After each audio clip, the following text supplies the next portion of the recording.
Porto Velho da Praia da Piedade, Magé. Local de desembarque ilegal de escravos vindo da África após 1831. Quinta parte. O ministro da Justiça, Diogo Feijó, em 1831, propôs a lei para proibir o tráfico negreiro no Brasil, por pressão da Inglaterra. Por isso, surgiu a Lei Feijó. Mas ele queria enganar os ingleses ou queria proibir mesmo o tráfico negreiro?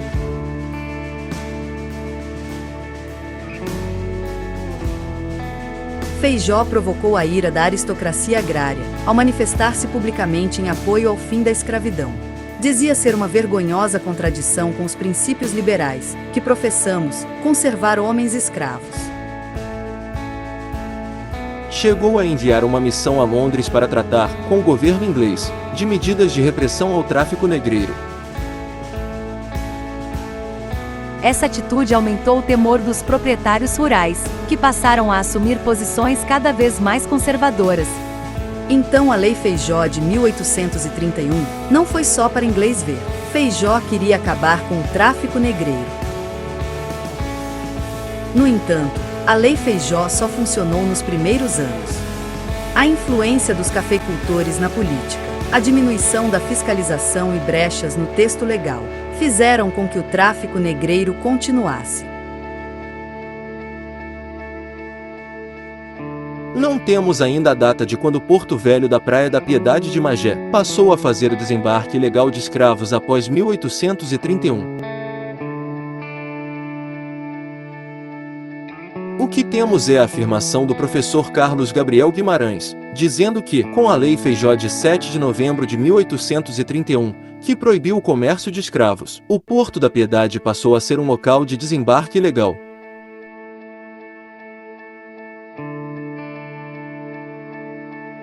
Disse ainda o professor Carlos Gabriel Guimarães. Era um porto importante para a memória da escravidão e dos escravos. Porto Velho da Piedade Magé. Um porto importante para a memória da escravidão e dos escravos. Diogo Antônio Feijó, eleito regente único em 1835 com o apoio das forças políticas do Sul, deixou as oligarquias agrárias possessas ao defender o fim da escravidão. Regente Feijó, município de São Paulo. Diogo Feijó foi a primeira autoridade constituída no Brasil a lutar para o fim do tráfico negreiro e da escravidão. Será que ele vai conseguir o seu objetivo? A regência una de Diogo Feijó, a primeira autoridade constituída, que declarava a luta para o fim do tráfico negreiro e da escravidão no Brasil, foi marcada principalmente pela eclosão de rebeliões provinciais, que colocaram em perigo a integridade do território nacional.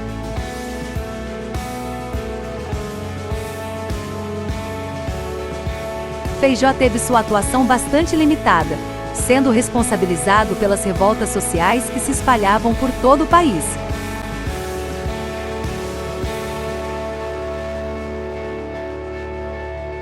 Diogo Antônio Feijó tentou conter as rebeliões e não teve sucesso. Renunciou ao cargo de regente do Império do Brasil, em 19 de setembro de 1837, 2 anos antes do final do seu mandato, acabando com a esperança do fim do tráfico negreiro e da escravidão no Brasil. Rua Regente Feijó, no Rio de Janeiro, homenageia a primeira autoridade constituída a se declarar contra o tráfico negreiro e da escravidão no Brasil. Antes de renunciar ao cargo de regente uno em 1837, Feijó nomeou o senador pernambucano Pedro de Araújo Lima como titular na pasta. Faltava ainda 2 anos para completar o seu mandato.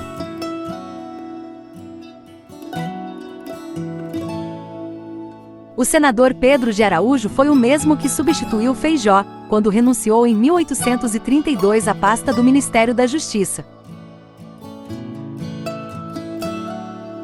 Será que o novo regente uno, Pedro Araújo, vai proibir o comércio ilegal de escravos no Porto Velho da Piedade? Pedro de Araújo Lima foi regente do Brasil entre 1837 e 1840, até a maioridade de Dom Pedro II. O tráfico ilegal negreiro, continuou no Porto Velho da Piedade. Sabe por quê? Com o tráfico negreiro, os proprietários fluminenses tornam-se súbditos mais ricos do império.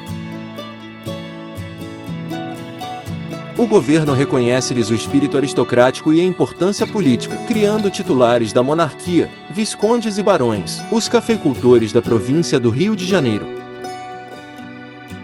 Na década de 1880, o café chegou a corresponder cerca de 61% das exportações do império. Será que o Porto Velho da Piedade ajudou a impulsionar a produção de café na província do Rio de Janeiro? Vamos imaginar como seria o Porto Velho da Piedade em Magé no meado do século XIX. Porto Velho da Piedade. Embarque de café.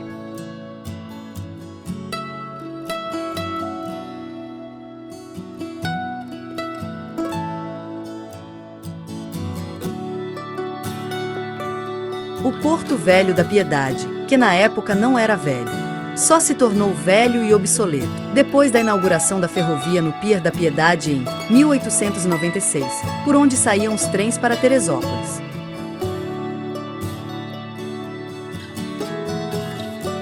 O que restou de um porto, que foi um dos mais importantes para o desenvolvimento do interior da província do Rio de Janeiro? Depois da promulgação da Lei Feijó de 1831, que proibia o comércio de escravos no Valongo, no Rio de Janeiro, o Porto Velho da Piedade passou a ser um local de desembarque ilegal de escravos. Veja o que aconteceu em 1836. Em 20 de junho de 1836, foi assinada a Lei nº 36, pelo governador da província do Rio de Janeiro Manuel José de Souza França, 1836 a 1840, autorizando a contratar Francisco Leite Ribeiro, para a abertura de uma estrada.